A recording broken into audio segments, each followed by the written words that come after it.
We are at chapter 29. Everyone was watching him, so everyone saw Slager's guilty start of surprise when Holt mentioned the names of the island. Slager recovered quickly, but the moment had been there and it had been witnessed. "I'm not here to answer to you, Ranger," he blustered angrily. "You have no authority in this council." Eric stepped forward, rocking on his heels, his face only centimeters from Slager's. "But I have," he told the other man, "and I'd like to hear your answer too." What's this about, Eric?" Ragnar interrupted before Slager could reply. Eric kept his gaze fixed on Slager. "Two of Slager's ships are currently at Forecork Island," he replied. "In another day, he plans to rendezvous with them and sail down the coast to Sand Creek Bay." Eric saw the color draining from Slager's face as he realized that his plans had been discovered. He continued inexorably, his voice rising in volume as Slager attempted to speak, drowning the other man out.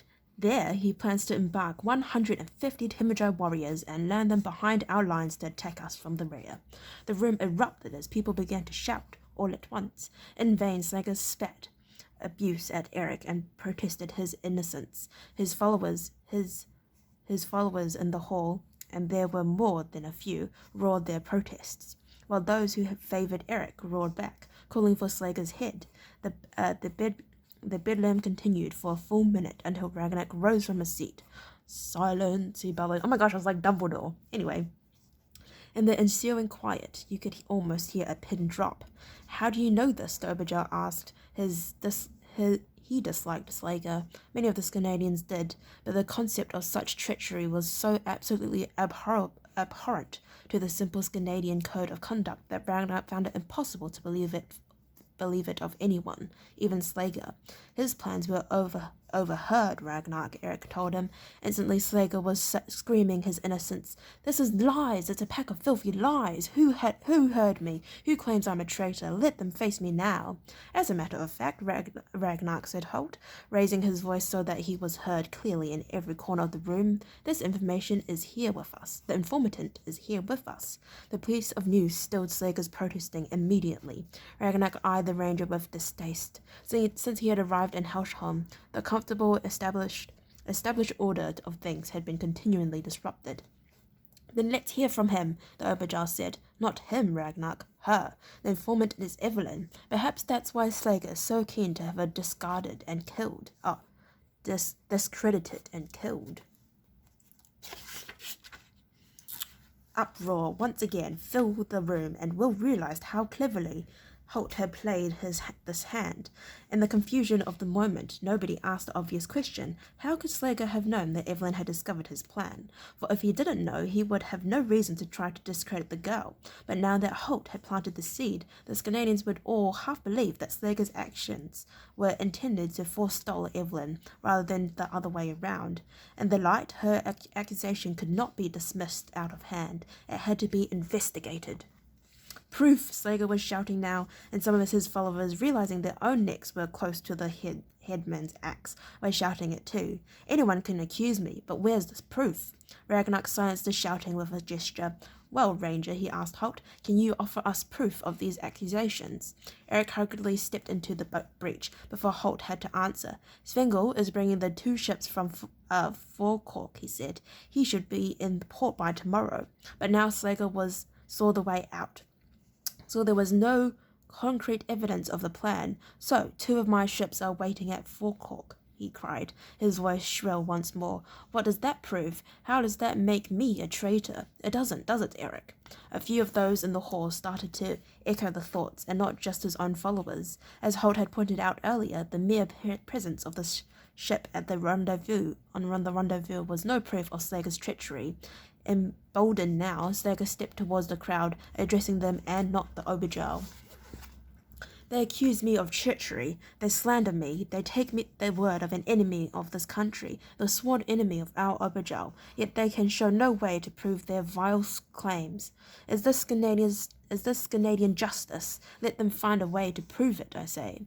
A growling chorus of voices agreed with him. Then, as if he were conducting a choir, Slager signaled for silence and turned back to Holt. Can you, Ranger, he said, spitting the last word out as if it was an insult, can you show some kind of proof? Holt hesitated, knowing they'd lost the momentum and the sentiments of the crowd, knowing they'd lost. Then Will pushed forward to stand beside his mentor and friend. I can think of a way, he said. It took a lot to silence a noisy crowd of Canadians, but Will's statement managed to do the trick. The voices died away as if cut by a knife, and all eyes turned to the small figure, standing now between Holt and Eric. As Will might have guessed, it was Ragnar himself who broke the silence. How? He said simply. Slager's ship at the island.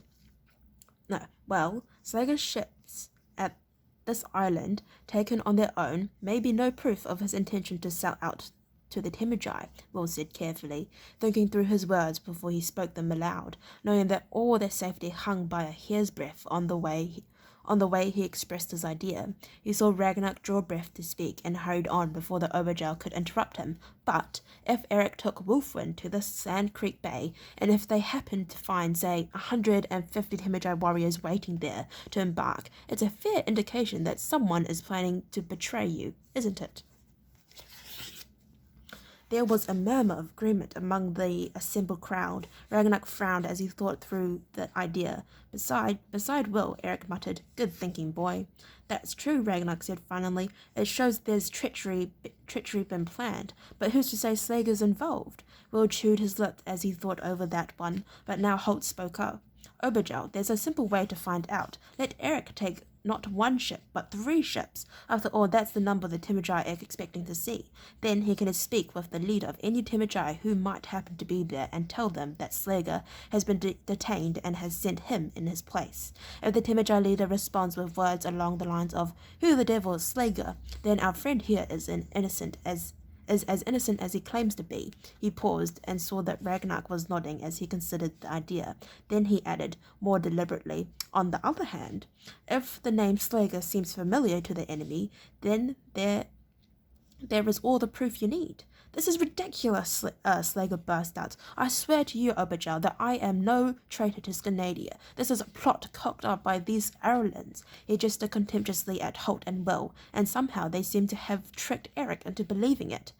"If you're innocent," Ragnar said heavily, "then you have nothing to fear from all this, do you?" He was gazing steadily at Slager now, noticing the sheen of perspiration on the other man's forehead, noting the shrill tone that prevailed all his statements now. Slager was scared, he thought. The more he saw that fact confirmed, the more he was prepared to believe that the man was a traitor. Oh, you couldn't see that. I'm sorry. "I don't see any reason why," Slager began, but Ragnar cut him off with a gesture.